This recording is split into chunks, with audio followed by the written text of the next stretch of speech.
Well, finally we're back with a continuation of the Reloading 101 series. I know it's been a few years since we did the last episode. Today we're running through the sizing of cases. I've got some 300 WSM cases, I've got some 22-250 cases, and I've got some 260 Remington cases, all of which need to be resized. In previous videos we've done case prep, actually all we've done is case prep in the series. However, I did do a review of the Annealing Made Perfect machine. So instead of doing a full episode on annealing, a lot of that is covered in that review, which I will link down below. So take the Annealing Made Perfect review as kind of the part 2. And then we're going to be talking about die selection as well. I've got different dies here from, full length sizing dies, neck sizing dies, bushing dies. I've got different seating dies here from different manufacturers. We're going to talk about which manufacturers, in my experience, make better dies, and you can even see some corrode more than others. We'll talk about stuff like that. But before we jump into this, there's something I absolutely have to bring up.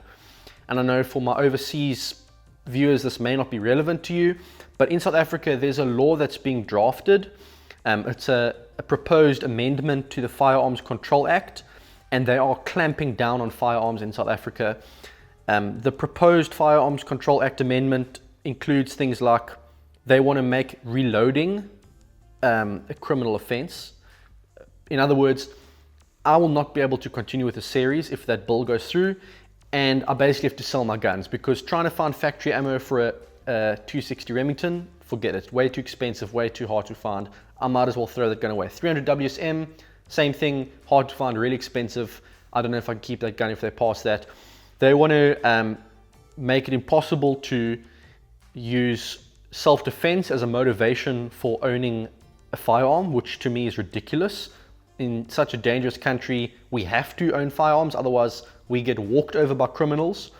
And there's a number of other things that are just super dodgy that we have to oppose. We live in a democracy.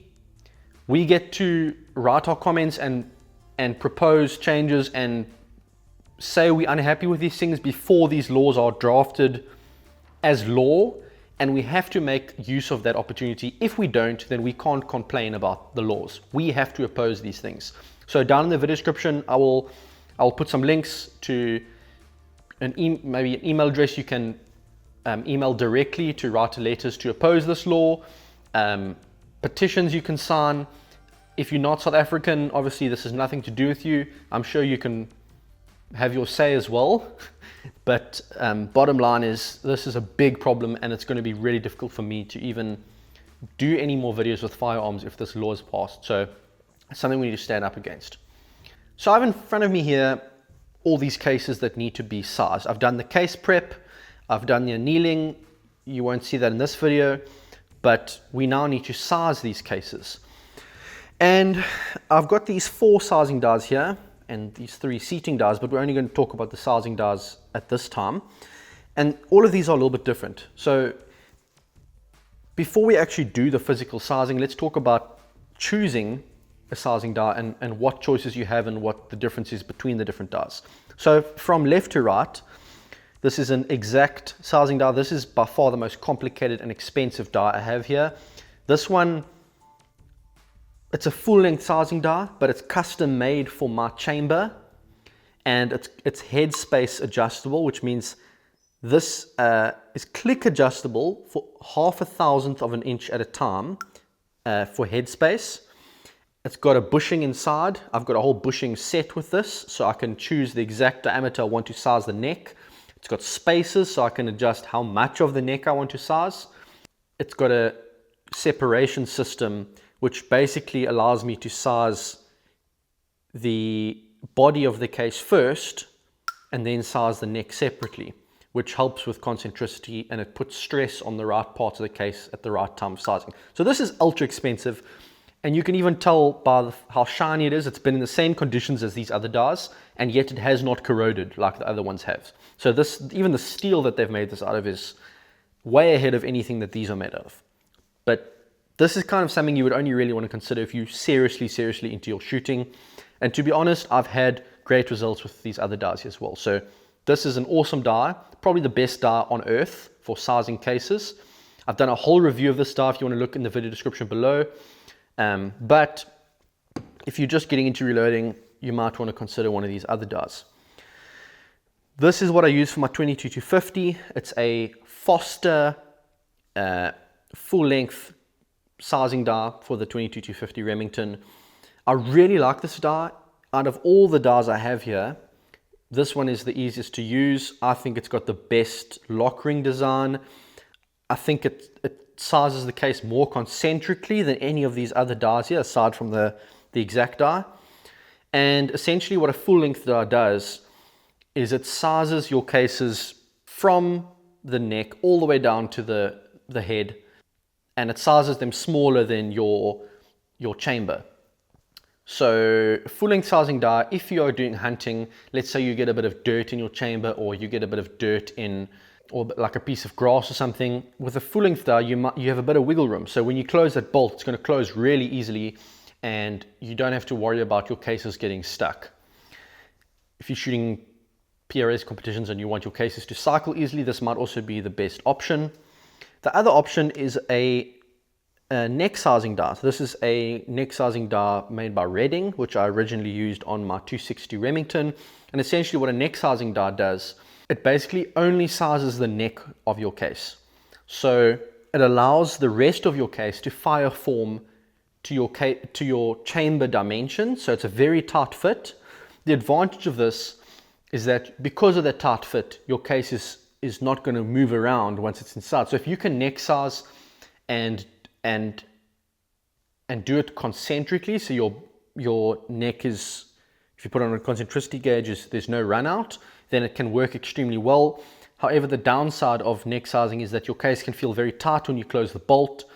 It can also put unnecessary pressure if you're only sizing your neck, and that can cause a lot of run out issues. So for example, the reason I stopped using this was because my concentricity was really bad. When I sized that neck, it basically put too much pressure on the neck and shoulder region of the case and kind of bent it a bit skew, and I wasn't getting the greatest results with this. And in my opinion, the reason I switched from neck size to full length size is the great thing about a full length die is that because of the lock ring, you can essentially move it slightly up or slightly down and actually set it to the point where, yes, you're full length sizing, but you're not sizing it way smaller than your chamber. You're sizing it ever so slightly smaller than your chamber.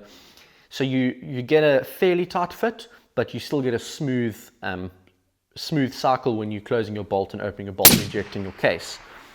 So what I've basically moved to is a full length die, which I bump back the shoulder a few thousandths of an inch below my case's headspace. So I will fire form my cases for a couple shots, then I will measure with a comparator, and a lot of these come with comparators. You measure from the head to the shoulder region of your case, and you can see what your headspace is in your chamber, and you can back it off a bit using a full length die, and that extends the life of your cases as well. Because if you full length sizing and you're sizing all the way down to like smaller than SAMI spec or SAMI spec, which is much smaller than your chamber, then you work hardening that brass even more than you would, a lot more than you would be if you were neck sizing, and your brass is not going to last that long. So what I've done is I've moved to something like this. This is a wooden die. This is for my 300 WSM. It's a full length bushing die. So I full length size these cases, but I only push them down like 2,000 shorter than my headspace in my chamber, so that they still fit nice and smoothly, but they're not loose inside the chamber. And then what these have inside, I'll see if I can actually take this out here. Okay, I can't get that out, but essentially there's a bushing in here. You choose the size that you want to size your neck. So if you don't want your neck to be really tight around that bullet, you want it to hold the bullet tight enough that the bullet won't come out by itself, but loose enough that you get consistent tension on the bullet, and you're not having to change the dimensions of your neck a lot when you're sizing. That extends the life of your brass. And without the expander mandrel, so let me just back up here. In a traditional sizing die, like this one here, full length sizing die, you've got an expander mandrel in here. So on the downstroke of the press, you are sizing the outside of your neck, but you're sizing it really small. And then on the upstroke, when you're pulling this die out, this expander mandrel comes back on the inside of the neck and forces it open. You're essentially changing that case's dimensions twice around the neck region, and that's why cases don't last long. So if you use a traditional full-length die, you're forcing that neck small, and then you're forcing it open again with the expander mandrel, and that is causing unnecessary work hardening on the brass, and that's why your necks might crack. With a bushing die, like this wooden die, you choose your outside dimensions of your case, of your neck, and you only size it on the downstroke. So there is no mandrel then forcing that neck open on the way up, and this extends the life of your cases quite a lot. These 260 Remington cases, for example, have been through like 14 firings now, and they look exactly the same as the day I bought them. There's no sign of any wear and tear. They're not going to crack or break on me anytime soon. I can probably keep going, and I'm guessing I'm going to get over 20 firings out of those pieces of brass. Obviously the annealing helps with that, but using good dies and not oversizing your cases, that helps a lot as well. As for which brand I prefer, funnily enough, a lot of people swear by Redding, and I use other Redding products. I've got a Redding press behind me. I've got other Redding reloading products. They're great. However, for some reason, I've not had good luck with Redding dies. My Redding dies have not given me concentricity. I have had a case stuck in a Redding die, but I suspect that's got to do with the lube I was using. And I ended up switching to Foster die in my 22-250, which I absolutely love. I really like this die. I can feel how smooth it is when I use it, and it's lasted long. Great design. The components don't come loose by themselves. The lock ring stays nice and tight. Foster make great stuff. And then this wooden die is also fantastic. Really enjoyed this as well. I've been using this on my 300, and again, great concentricity. Really been enjoying it. Obviously this exact die, I've already mentioned, this is the best die I've ever had. It's incredible, but I won't talk about it a lot. Now look at the video description for a full review of this die. It's pretty insane. And then just briefly, seating dies. We're not going to do seating in this video. However, again, I've got 3 different brands here. I've got a Redding competition seating die. I've got a Wooden Gunworks seating die, and I've got a Foster seating die. All 3 of these are micrometer seating dies. In other words, I've got a seating die here. Let's see here. 260 rem seating die. Okay, so this is my old original 22-250 seating die. And essentially, you set your seating depth of your bullet on the top, and you've got a little lock ring on top, and that's it. This works just fine, but if it backs off, you don't necessarily know. And if you want to play around with different seating depths and stuff, a micrometer seating die like this essentially means, like, if you want to back out 1 or 2 thousandths or up 20 thousandths, 10 thousandths, whatever, or you can just adjust the micrometer gauge on the die, and that can adjust your seating depth. So I prefer these, but honestly, once you've got your seating depth, this will do just fine as long as you check it every time you reload.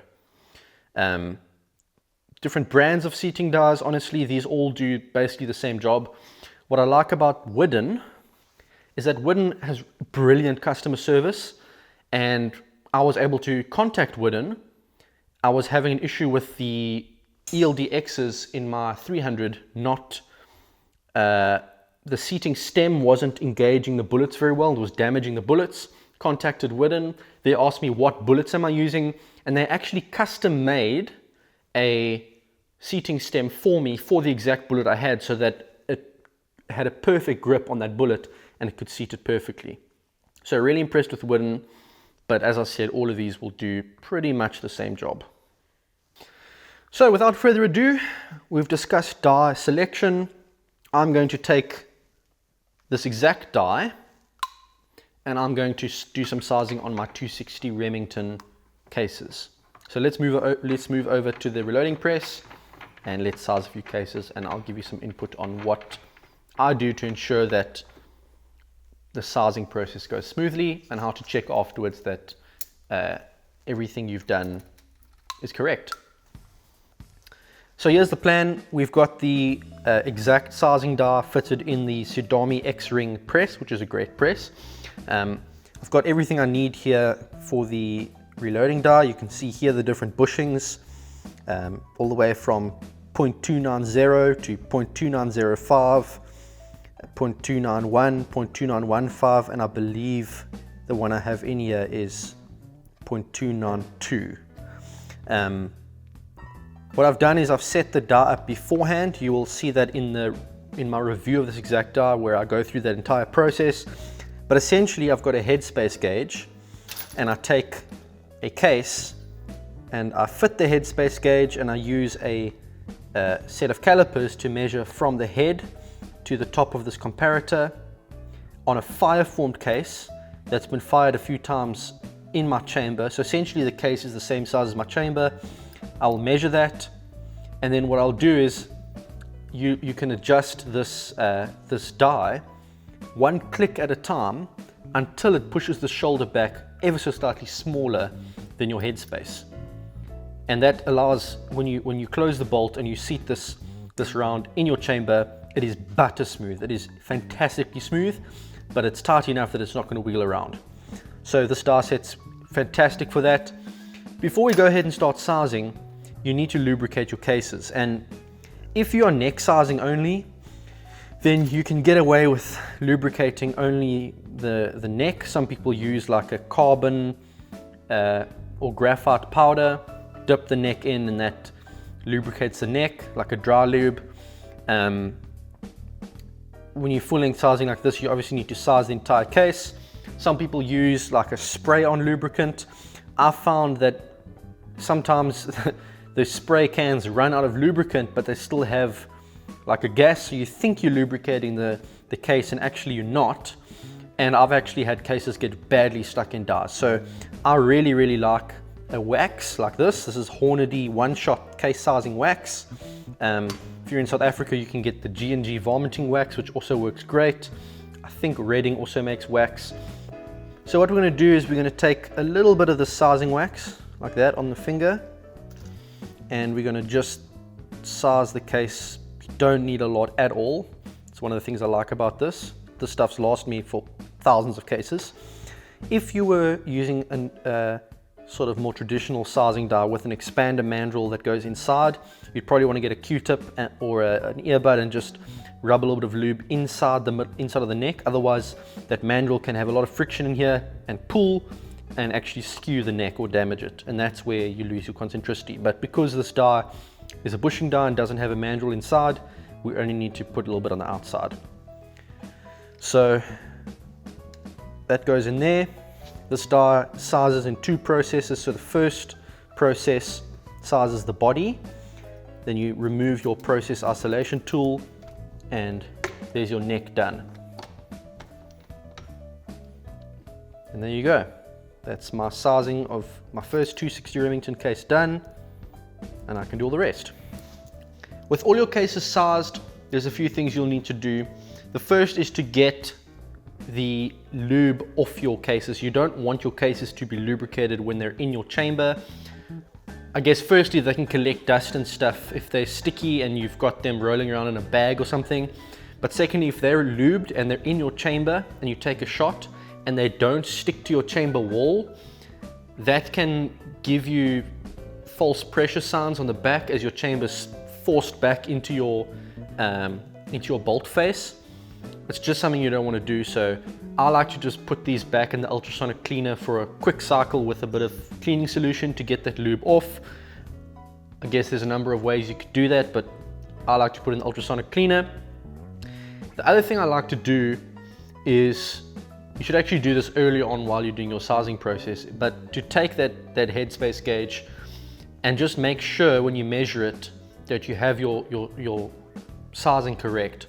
It should be the same, if not slightly smaller than your Fireform case. If it's any bigger, you're not going to be able to close that bolt properly. If it's too small, then you're oversizing your case. Your case isn't going to last long, and your case is going to be shaking around in your chamber. You want it to be ever so slightly smaller than your Fireform case dimensions. I know that this die is spot on, so I've just done a quick check, and this is literally like 1,500 smaller than my Fireform case dimensions, which is fantastic. The other thing I like to do, and this is more important, I guess, after the bullet is seated, but I like to put a few on the concentricity gauge and just make sure that they are concentric. Obviously they should be if you know your die well. I found that when I neck sized, I had some necks that were a little bit skew, and I'd seat a bullet and I'd check on the concentricity gauge and it was a little bit out. So what I'd have to do is the ones that were far out, I would put on the left hand side of my cartridge box, and the ones that were perfect with no run out, I would mark an X on them and put them on the right hand side of my box. And when I went out to hunt, I would take, if there was a critical shot I needed to take, I'd take the ones that are marked X, and if I needed to like take a fouling shot through the barrel, I'd take the bad ones. Thankfully now with good dies, all of them are perfect, so I don't need to pick and choose. I know that all of them are going to be good. And that's it, guys. Thank you so much for watching another Reloading 101 series. Hopefully it doesn't take another 2 years for me to make the next video. I'm a bit free this week, so maybe I'll just film the next episode from this exact batch and film the priming, the powder charging, and the bullet seating with some of these cartridges over here.